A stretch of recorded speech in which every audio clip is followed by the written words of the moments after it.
Welcome to A Healthy Dose of Humor, a podcast series that sets out to explore the intersection of humor and health. I've partnered with Leith, a creative agency with specialisms in advertising, communications, and health, to bring together patients, healthcare professionals, scientists, and advertising experts to debate and discuss all the ways that humor can help us communicate. So let's get stuck in.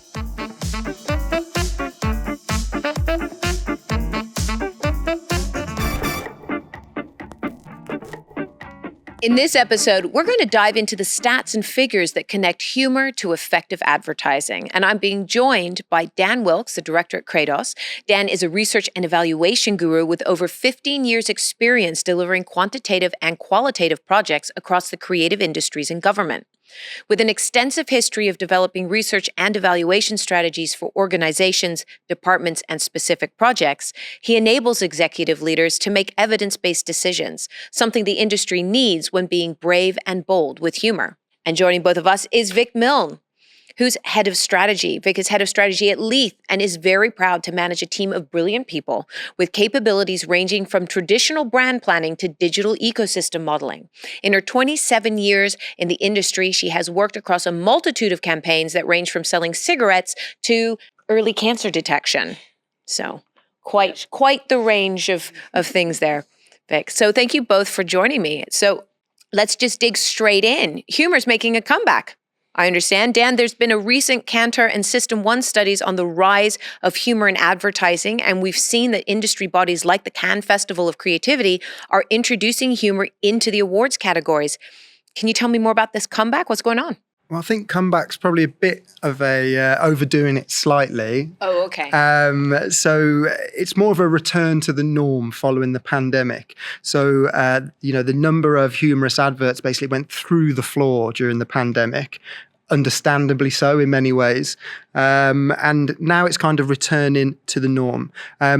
The introduction of the awards category at Cannes Lions, that is a very significant change. I think, over the last decade where kind of purpose advertising really took over to the detriment of humor advertising, that was partly driven by the fact that, it was like catnip for awards ceremonies and that type of advertising was highly awarded, and it kind of drove the fact that purpose was been winning everything for the last few years. But things are already starting to change. So that System 1 study that you mentioned, that looked at the winners at the last Cannes Lions in 2023 and found that 52% of the film category winners were intentionally funny. That's up from 43% in 2022.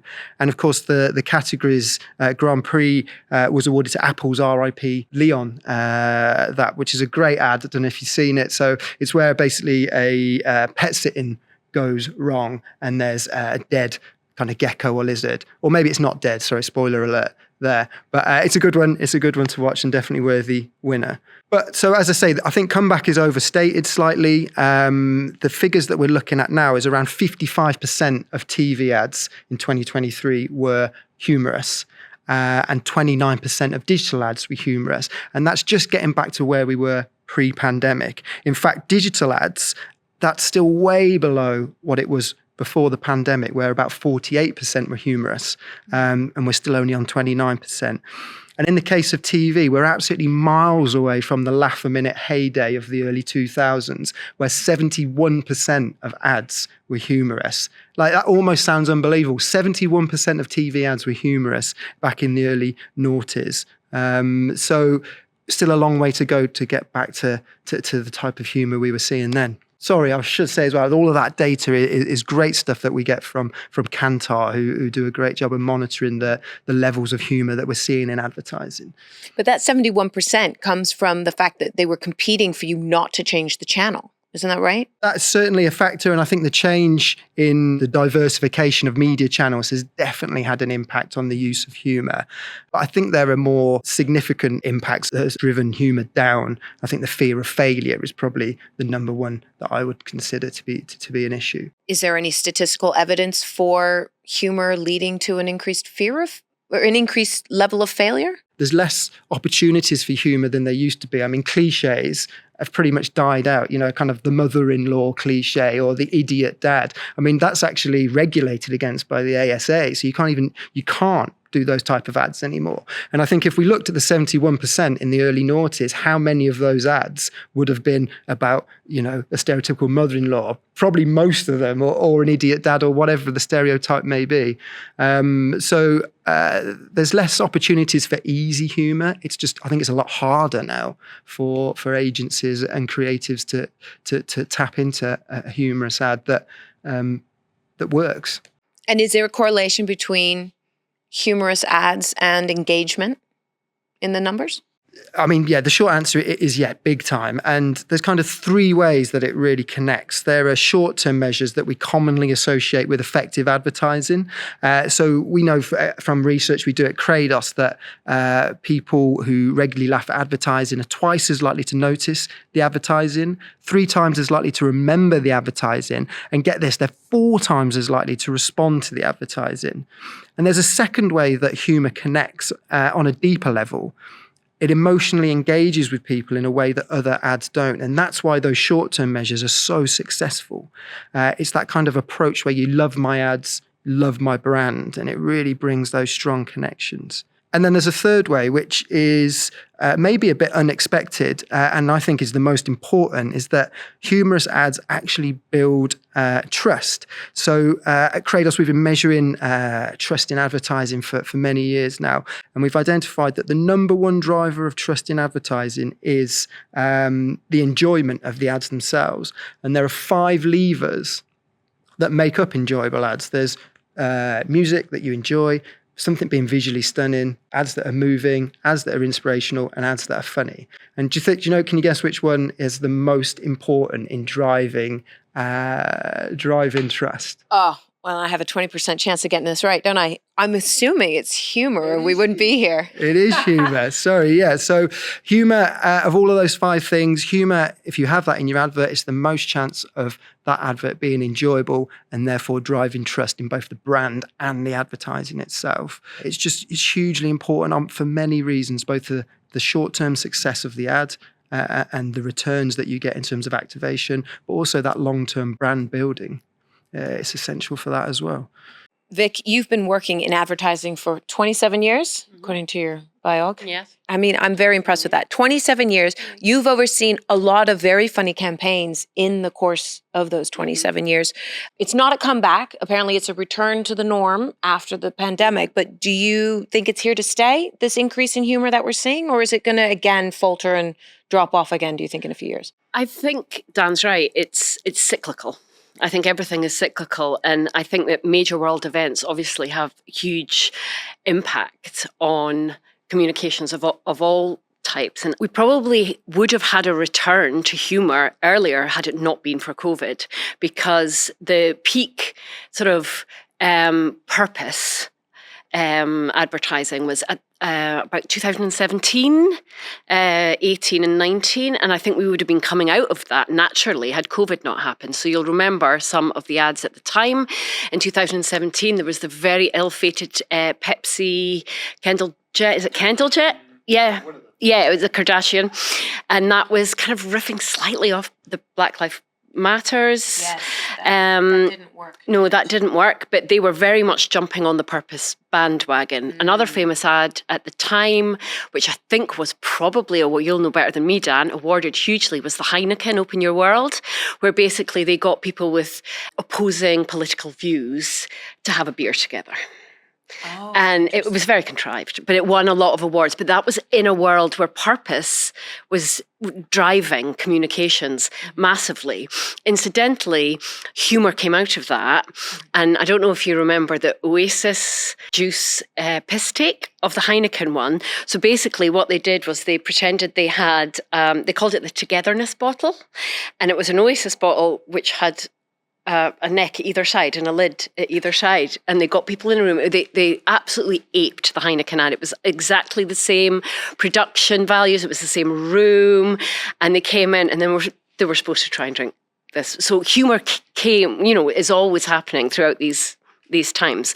But then COVID came, and where naturally humour probably would have come back, absolutely couldn't at that point. I mean, everybody was all at sea. Nobody knew what they could do.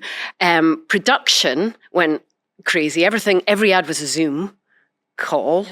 Screen. There was lots of plinky plonky piano music, and people just didn't know what to do. So massive world events. Pulling at the moving lever that you talked about. But then that's not unusual because huge world events always shape the trends. I think one of the best examples is the Dadaist movement, and it happened as a result of World War I and the misery and suffering of World War I. And it was an escapism art movement, really, and it was surreal and it was crazy and it was silly, but people wanted to escape the horrors of the war that they had just been through. We're almost at summary point. Do you have anything more that you want to add to this? I think just before we summarize. Sorry, yeah, just on the comeback, I think obviously we have all these percentages which show the amount of humour that advertisers are putting into their campaigns. Obviously, that's a very different thing from the proportion of adverts that people actually find funny. So we did a bit of research at Credos where we found that just 24% of people come across an advert there on a regular basis that makes them laugh, which I think is unbelievable. If you think that, we've got 55 million adults roughly in the UK who are consuming a lot of advertising every day, and less than a quarter of them are finding something funny in it on a regular basis. I think that's absolutely damning, and it really shows that there's so much more that we can do to use humour to enact all of this effectiveness that's so evidenced across all of these studies. So just to clarify, you can put humour into your advert, but unless people find it funny, unless it actually makes them laugh, it won't have the effectiveness that you were giving me stats about earlier in terms of, twice as likely to remember, 3 times as likely, 4 times as likely to buy. Yeah, it doesn't necessarily have to be a belly laugh, but it has to be amusing, you know what I mean? And it needs to have that kind of, that's how you generate the emotional engagement, essentially, which is why humour works. There's something about the widespread appeal of a type of humour. So if we use the R.I.P. Leon example, that ad would have been a completely different ad had it been a dead puppy that you open on. So if the script was we open on a dead puppy rather than we open on a dead gecko, it wouldn't have had the same effect. So there's a level of taste that you need to kind of, so you think what most people in the world don't want to see a dead puppy. However, there's something funny in this tension of him thinking he's accidentally killed his friends. Okay, what's going to make it funny? The animal has no fur. It's a lizard or a snake. So it's kind of taking that step back and saying, this is going to have more of a broad and universal humour appeal. And then you've got more chance of people finding that funny. I mean, the other point to make as well is that not everyone's going to find something funny. So even the funniest ads, like the Nationwide, are really successful at the moment with their Dominic West ad that's like tearing it up in terms of humour and effectiveness. Only like 36% of people actually found that ad funny. So, even the most successful humorous ads are only going to, apply to maybe a third of the population if you're successful. So that's the other thing to consider. Hey, as a comedian, I know full well about not making an entire room laugh. I've been there, so you, if anything, too close to home. Focus on the positives. Focus on the positives. So that's really interesting. So what we have here is it's not a comeback of humor, but we're seeing, because you've been in advertising for 27 years, Vic, so you're saying we're going through cycles, and we were just coming out of a purpose cycle when the pandemic hit, which meant that we had to stick with ads that move people because it wasn't appropriate. The feel of the nation wasn't appropriate for use of humor. And what we're seeing now as we've come out of the pandemic is a return to humor, a return to a use of it. Dan, you gave us some great statistics as to why humor is very effective, is a very effective tool to use in advertising. However, the crunch is that people have to actually find it funny. So even though we can recognize that ad has humor in it, it won't actually have the desired effect unless your audience finds it amusing at minimum, which is the difference between perhaps being entered into the Cannes Awards and winning. But I think it does suggest though that you should take risks, because even if it's not funny, you might have you obviously will have wasted some research and some money, but it'll just get forgotten about. It's not necessarily going to damage the brand, which is why I think it is important to taste risks, to try and be funny, and you probably won't get it right every time. Unless it's in bad taste. Unless it's in bad taste. Yeah.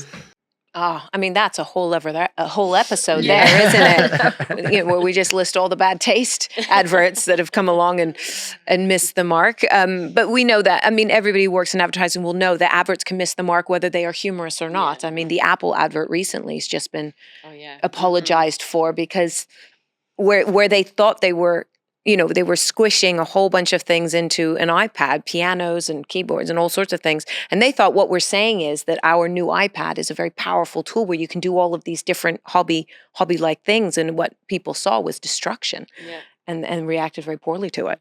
So in summary, do give humor a go, but do your research, make sure it hits, and don't give up if it doesn't work the first time.